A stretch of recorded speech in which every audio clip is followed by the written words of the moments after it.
প্রিয় শিক্ষার্থী বন্ধুরা, ভিডিও টিউটোরিয়ালের এই পর্বে তোমাদের স্বাগত জানাচ্ছি। আমরা আজকে বিগত অ্যাডমিশন পরীক্ষার কিছু ট্যাগ কোশ্চেন নিয়ে আলোচনা করব। I am going to fall in love, এটা আমাকে কি করতে বলছে? এগুলো সবগুলো প্রশ্ন হচ্ছে আমাকে ট্যাগ কোশ্চেন করতে হবে। এগুলো বিভিন্ন অ্যাডমিশন পরীক্ষায় আসা প্রশ্ন, আর নিবন্ধন পরীক্ষায় দুই একটা আসছে ট্যাগ কোশ্চেন। এগুলো নিয়ে আমরা আজকে আলোচনা করব। এখানে বলা হচ্ছে I am going to fall in love। এখানে এই বাক্যের মধ্যে শূন্যস্থানে কি হবে? আমরা জানি যে ট্যাগ কোশ্চেন করার জন্য আমাকে যে নিয়মটা মনে রাখতে হবে, 1 নম্বর নিয়ম, প্রথমে অক্সিলিয়ারি ভার্ব দিতে হবে। প্রথমে অক্সিলিয়ারি ভার্ব দিতে হবে।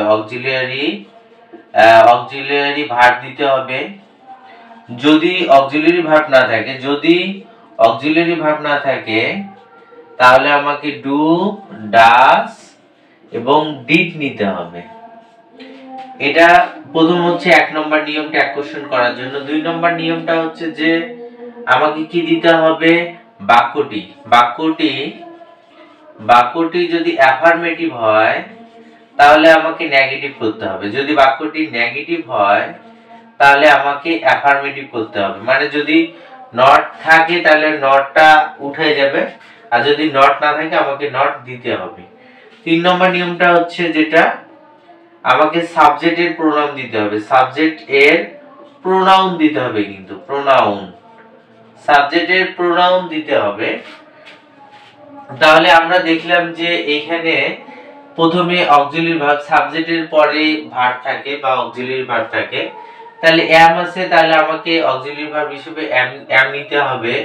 আমরা জানি যে am not কে আমরা int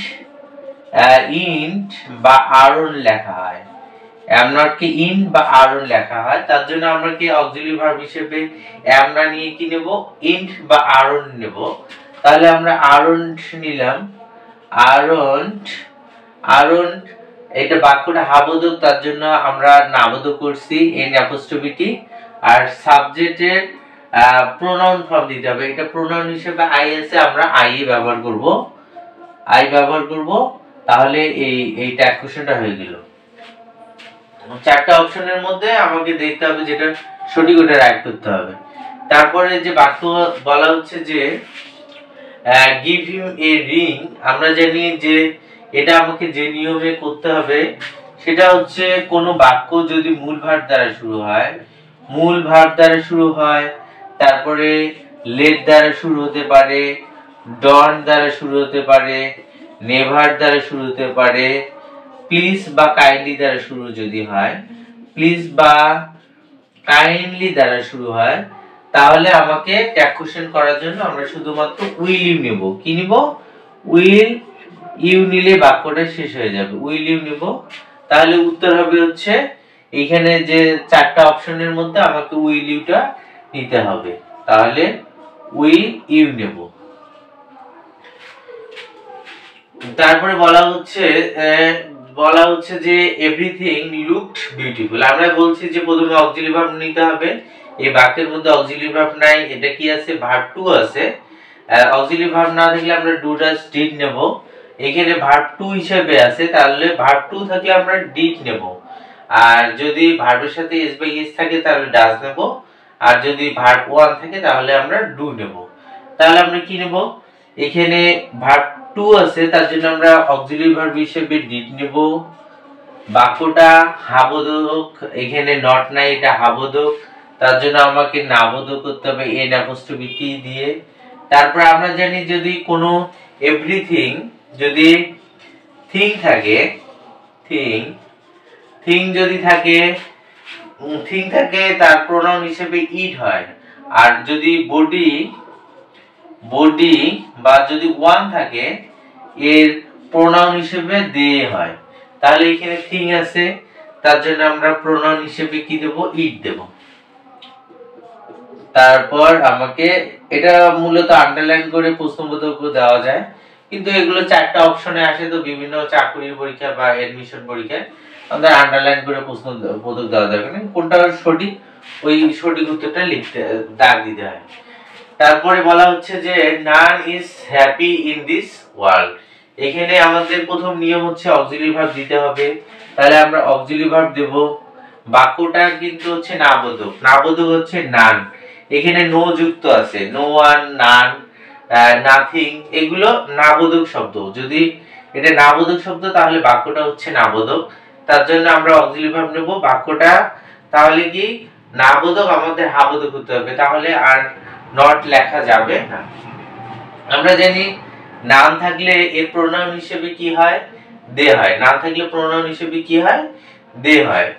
তাহলে আমরা দে হিসেবে দেব, কিন্তু আমরা জানি যে দের সাথে কখনো ইজ যায় না। আমরা জানি যে সাবজেক্টটা যদি প্লুরাল হয় ভার্বটাও হয় প্লুরাল। তাহলে আমরা জানি যে যদি এম ইজ আর থাকে, এম ইজ আর থাকে, এর প্রোনাউন হিসেবে যদি আমরা দে দেই তাহলে ভার্বটাও আমাকে প্লুরাল দিতে হবে।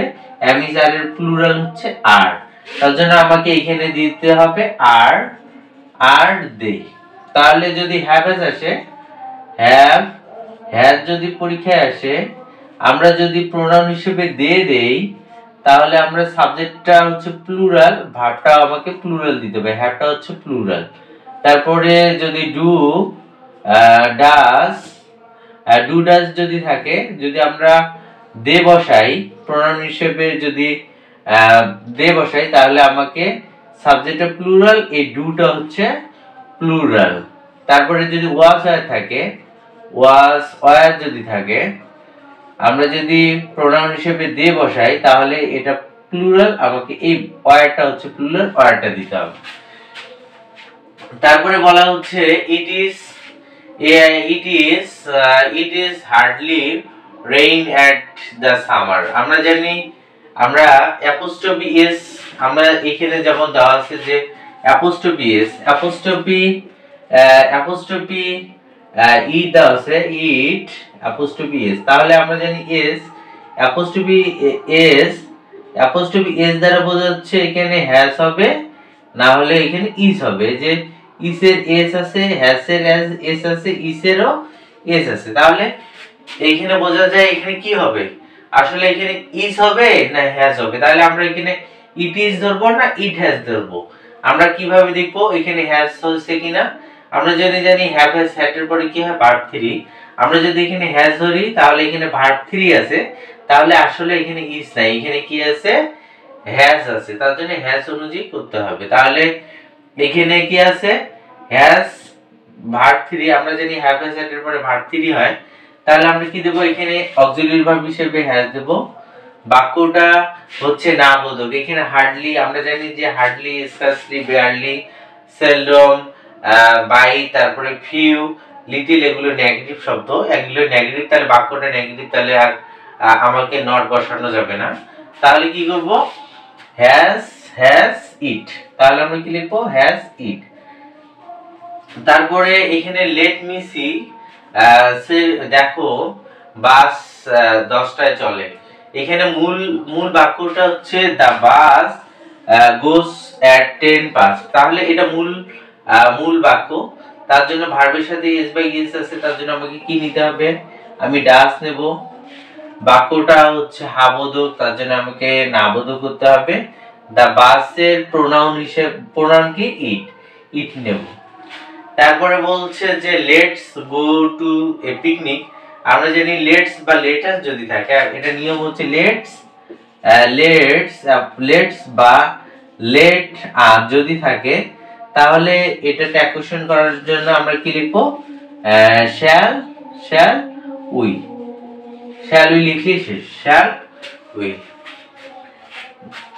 তাহলে আমরা লেটাস আছে, উত্তর লেখার জন্য আমরা কি লিখবো, শ্যাল উই লিখলেই ট্যাকুশনটা হয়ে যাবে। তারপরে এখানে ইউ অ্যাপোস্ট্রফি ডি দেওয়া আছে, আমরা জানি অ্যাপোস্ট্রফি ডি সমান কি হয়, এখানে হ্যাডও হতে পারে, তারপরে কি হতে পারে, উডও হতে পারে, হ্যাডও হতে পারে, উডও হতে পারে। এখানে ডি আছে, এখানে ডি আছে, তাহলে আমরা এটা কি হ্যাড ধরবো না উড ধরবো। আমরা জানি মডাল ভার্বের পরে ভার্ব 1 হয়, আমরা যদি এখানে উড ধরি, উড রাদারটা মডাল ভার্ব ধরি, এখানে ভার্ব 1 আছে, তাহলে আসলে এখানে উডেই আছে। যদি হ্যাড থাকতো এখানে ভার্ব 3 থাকতো, এখানে ভার্ব 3 নেই, তার জন্য এখানে কি আছে, উড আছে, তার জন্য আমরা অক্সিলিয়ারি ভার্ব হিসেবে উড নেব। বাক্যটা হচ্ছে হাবোধক, আমরা কি করব, নাবোধক করব। তারপরে সাবজেক্টের প্রোনাউন দেব, এখানে প্রোনাউন হিসেবে ইউ আছে, ইউই দেব। তারপরে nobody here likes that kind of music, এখানে আমরা দেখলাম যে ভার্বের সাথে এস বাই এস আছে, তাহলে আমরা কি নেব, ডাস নেব। তারপরে বাক্যটা হচ্ছে নাবোধক, নো আছে, তার জন্য আর নট আমরা ব্যবহার করব না। তারপরে নো বডি থাকলে কোন শব্দের সাথে যদি বডি থাকে তাহলে এর প্রোনাউন হিসেবে কি হয়, দে হয়, তাহলে আমরা দে নেব। আমরা জানি সাবজেক্টটা যদি প্লুরাল হয় ভার্বটা প্লুরাল হবে, এই ভার্বটা হচ্ছে সিঙ্গুলার, তাহলে ডু ডাজ ডিড এর প্লুরাল হচ্ছে ডু, তার জন্য ডাজ হবে না, এখানে হবে হচ্ছে ডু, তাহলে এটা হবে হচ্ছে ডু দে। তাহলে আজ এ পর্যন্ত, দেখা হবে পরের টিউটোরিয়ালে।